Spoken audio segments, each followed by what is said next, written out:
You are listening to the Shopify Solutions Podcast, a podcast for Shopify store owners that brings you concrete examples on how to build and grow your e-commerce business. My name is Scott Austin, and I have an e-commerce agency named Jade Puma.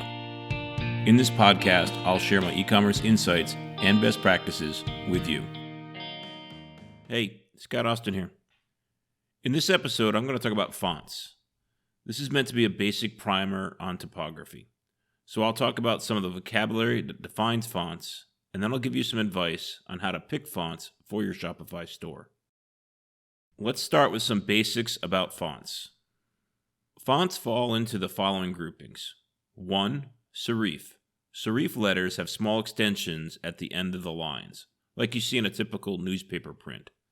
Times New Roman is a common serif font. 2. Sans serif. Sans serifs means without serifs. Sans letters have clean lines without serifs.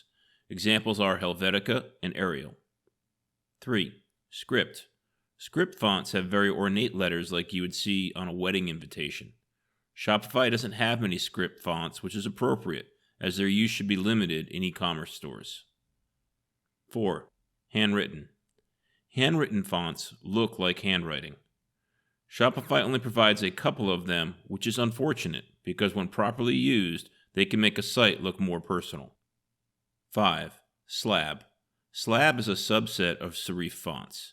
In Slab, the serifs are less curved and more horizontal lines at the top and bottom of the letter. A capital I that looks like a beam is an example of a Slab font. 6. Monospace. Monospace letters all take up the same amount of horizontal space, just like typewriters did for those of you that remember typewriters. Monospace is not as readable as sans or serif, and is usually used to represent computer code, so it's not a common use case in e-commerce stores. Now, when I look at a bunch of different fonts, it used to be hard for me to see the differences between them. With some highly stylized fonts, it's easy to see the differences. But with fonts that are more similar, it takes a trained eye to spot the differences. What helped me was understanding how fonts treat the geometry of the letters differently. Here are some terms about typography that can also help you identify the differences in fonts. 1. Cap height. The height at which the top of the capital letters go. Tall, small letters like D or L can stop below the cap height, go to the cap height, or go above the cap height. But usually, all capital letters will go to the same height. 2. Baseline. The starting point for most uppercase and lowercase letters. 3. X height. The height of the lowercase letters. Fonts with a low X height may look stylized, but low X heights make the text harder to read, especially at smaller sizes. Fonts with a high X height may make it difficult for the reader to distinguish between small and capital letters. 4. Descenders. Lowercase letters that extend below the baseline. Typical letters that do this include G, J, P, Q, and Y. Ascenders. Tall lowercase letters that extend above the X height. Typical letters that do this include B, D, F, H, K, L, and T. 6. Contrast. This is how the thickness of the line varies throughout a letter. In a no-contrast font like Helvetica, the line thickness is always the same. In a high-contrast font like Gaudi Old Style, the vertical parts of the line are much thicker than the horizontal parts of the line. 7. Letter spacing. The horizontal space between letters in the same word. Too close and too far apart are harder to read. That said, the larger the font size, the more acceptable it is for the letters to be closer together and still be readable. 8. Weight. Weight is the varying of the thickness of the lines for a given use, like bold. A single font can come in multiple weights, like light, regular, and bold. But not all of the fonts in Shopify come in all of the weight options that are available. I recommend sticking to those fonts that do come in multiple weights, as using multiple weights within a single font is a good way to differentiate the structure of the content. Headings can have a different weight than body text. Now let's look at numbers in a typeface for a bit. Numbers fall under these two buckets. 1. Old style. Old style numbers are not the same height and have descenders and ascenders. These can be appealing when the numbers are used within the copy of the site. 2. Lining figures. Lining figures all have the same height. This is preferred when numbers are presented on their own in tables and lists. So that's some basics on fonts. Now let's talk about using them in your Shopify store. For me, the most important requirement for a font is that your customers can read them. Some fonts are highly decorative and hard to read. Other fonts are only readable in large sizes, like headings, and are not readable when used in body text. It's easy to spend too much time talking about and deciding upon which fonts to use in your store. Now, if you own a highly defined brand where brand consistency is super important, you've probably got your typography well defined in your brand guidelines. So I'll talk now to the stores that don't have typography defined. For you, I recommend you keep things simple. Go with 1 or maybe 2 fonts. That level of consistency will help keep your customers' attention focused on the products, not the clever use of typography. So let's give names to the 2 types of fonts we may have. One is called Body, and that's the font used for regular copy on your site. That font needs to be very readable, and in most cases will be a sans font. Many stores are tempted to have a really small body text, but to be readable, it should be 16 point or higher. The other is called the display font. It is used for headings and banners. If the display font is different from the body, then make sure that they are different. In other words, don't use 2 different sans fonts for body and display. If the body font is sans, then use a serif or slab font for display. Now you don't need 2 different fonts. Changing the font weight and size of your body font can help differentiate it from the display font.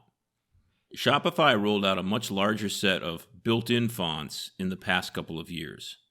While more fonts sounds great at first, it makes choosing 1 or 2 more complicated. You see, they now have more than 300 fonts. And this is one of those situations where having more options makes it harder to make a choice. And there's no good tools provided to help you make the decision. You can't even filter by sans or serif fonts, and there's no preview of the font characters. So you have to select a font and then look at your website to see how it's going to display. As such, I put together a tool that lets you see the full character set of all 300 plus fonts currently included in the Shopify admin. It's a very long page, but fun to scroll through. I'll include a link to it in the show notes. Now, with so many choices, we need a way to pare the list of options down. So here are 3 different strategies that you can use in picking your fonts. 1, going with the classics. 2, picking a font superfamily. 3, picking fonts also available in Klaviyo. This, of course, assumes you're using Klaviyo and want consistency between fonts in your store and in your emails. 1. The classics. There are plenty of lists that espouse the best fonts available, so I pulled from a couple of them and cross-referenced if their selected fonts are available on Shopify. Here are the results, which I am calling my recommended Shopify fonts. I'll have a link in the show notes that takes you to a page where you can see each font's character set. Much of font choice is subjective, so I won't give you my take on the differences between these fonts. I encourage you to follow the link in the show notes and see them for yourself. Decide which you like and ask yourself, why do you like it? I came up with 9 recommended sans fonts. A. Din Next. It comes with 6 weights and italic. B. FF Meta. It comes with 8 weights and italic. C. Univers Next. It comes in 9 weights and italic. 9 weights is the maximum available in CSS. D. Verdana. It comes in 5 weights and italic. E. Roboto. It comes in 6 weights and italic. F. Open Sans. It comes in 5 weights and italic. G, cabin. It comes in 4 weights and italic. H, Lotto. It comes in 9 weights and italic. I, Oswald. It comes in 6 weights but has no italic. I also have 6 recommended serif fonts. I have less serif fonts recommended than sans, as most stores that are new to branding should start out with 1 font, and that font will probably be sans. A, FF Meta Serif. It comes in 6 weights and italic. B, Garamond. It comes in 3 weights and italic. C, Rockwell. It comes in 3 weights and italic. D, Saban Next. It comes in 4 weights and italic. E, Bembo Book. It comes in 3 weights and italic. F, Palatino. It comes in 2 weights and italic. And you'll notice that the serif fonts have many less weight options than the sans fonts. And that's because the serifs make it harder to make font files in all the different weights. 2. Method number 2 is to use a family of fonts that match. These families are designed to complement each other. For example, the sans could be used for body, while a serif or slab is used for headings. And a condensed version of the font could be used for buttons or menus. Of the classic fonts that I just listed, 4 of them have more than 1 font that make up a font family. So my recommended font families are A, Din. It comes with a sans and a slab. B, FF Meta. It comes with a sans and a serif. C, Open Sans. It comes with a sans and a sans condensed. D, Roboto. It comes with 4 fonts, a sans condensed, a monotype, and a slab. Method 3, matching Klaviyo fonts.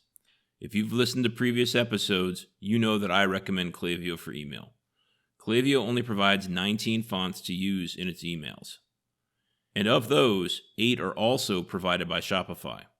So if you want an easy way to match your website and email fonts, go with these choices: Sans, Century Gothic, Helvetica, and Verdana. Serif fonts: Courier New, Georgia, Lucidia Grande, Palatino, and Times New Roman. I'll include a link in the show notes that shows a page of these fonts. Even though there are over 300 fonts available within the Shopify admin, there are times when that is not enough. In those cases, it's relatively easy to add your own font to your store. A common reason for this is to map to existing branding that is in the logo, packaging, or other marketing materials. To add your own font, check your theme developer's help site. They should have good documentation on how to add a font to their theme. One thing to note about adding your own font is that it will not be available within the font picker in theme customization. So you'll have to override the font settings with your added font in a CSS file. But if you are technical enough to load your own font in the store, then you'll have no problem with the CSS. That's all I have on fonts for this episode. Once again, check out the show notes. It has 3 links to the 3 pages where you can view all the fonts that I've been talking about, and my recommended fonts, and the Klaviyo Shopify overlapping fonts. As far as I know, no other place lets you view all of the available fonts like this. Thanks for listening. You've been listening to the Shopify Solutions Podcast with Scott Austin. This podcast is brought to you by Jade Puma, a full-service agency focused on Shopify. If you like what you heard, please leave a review and subscribe on iTunes or wherever you get your podcast. If you have a question or comment, please send an email to scott@jadepuma.com.